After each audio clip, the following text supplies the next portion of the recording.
Ryan Armour takes the long, hard road to paradise. Kapalua, Hawaii. Ryan Armour arrived on Maui with enough time to soak up the perks of paradise before it was time to get to work. He got in the car with his wife and 2 sons and took the road to Hana on the other side of the island from Kapalua. They followed the winding passage through a tropical rainforest and across nearly 60 bridges, some built a century ago, most with only 1 lane. The trip took nearly 12 hours door to door. "It's white knuckle," Armour said. "It's scary." He could have just as easily been describing the road he took to Kapalua for the winner's only Sentry Tournament of Champions. That one began nearly 25 years ago when Armour was on the brink of winning the 1993 U.S. Junior Amateur. He was 2 up with 2 holes to play when his opponent birdied the last 2 holes and then won on the first extra hole with a par. No shame there. His opponent was Tiger Woods, who won a record 3rd straight title. What followed for Armour was a solid career at Ohio State, and then nearly 2 decades of coping with the harsh reality of a game that demands resilience. Armour spent 5 years on the mini tours as he tried to get through Q school. He was twice tempted to quit the game. He spent twice as much time on the developmental circuit than the PGA Tour. And then he won, closing with a 68 for a 4-shot victory in the Sanderson Farms Championship in Mississippi last fall.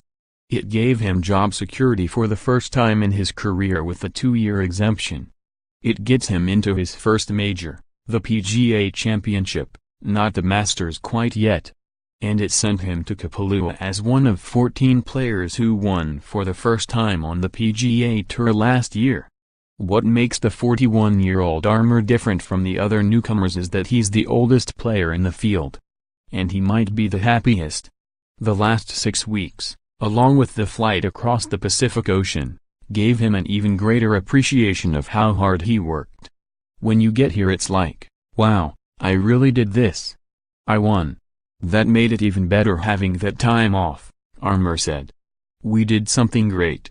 Because this game kicks you in the butt a lot. Not just me, everybody. Making it even cooler is that Armour had the distinction of hitting the opening shot of the New Year Thursday on the Plantation course. So much attention this week is on defending champion Justin Thomas, Jordan Spieth, Dustin Johnson and John Ram, and a powerful group of young players who make playing golf for a living more difficult than ever. Armour represents the side of golf that is far less glamorous and much more aggravating. He thought back to the early days on the mini tours, when he was doing well to make a small profit and keep his game headed in the right direction. One year, he won the first stage of Q School at 19 under par. He shot 11 under in the second stage and missed advancing by 1 shot. I thought I was going quit, he said. I just shot 30 under for 8 rounds and I had nowhere to play. What the hell is going on here? Luckily, I had some great guys in my corner in Akron, Ohio. We put together a good, financial incentive package. They said, you are not quitting. The second temptation followed his first few attempts on the PGA Tour. He reached the FedEx Cup playoffs in their first year in 2007, but then didn't come close to keeping his card the next year, sending him back down to the Web.com Tour for the next 4 years. But in a bid to get longer off the tee, his game got worse. Golf kicked him hard and left a bruise. In 2012, that was as low as I've ever been, he said.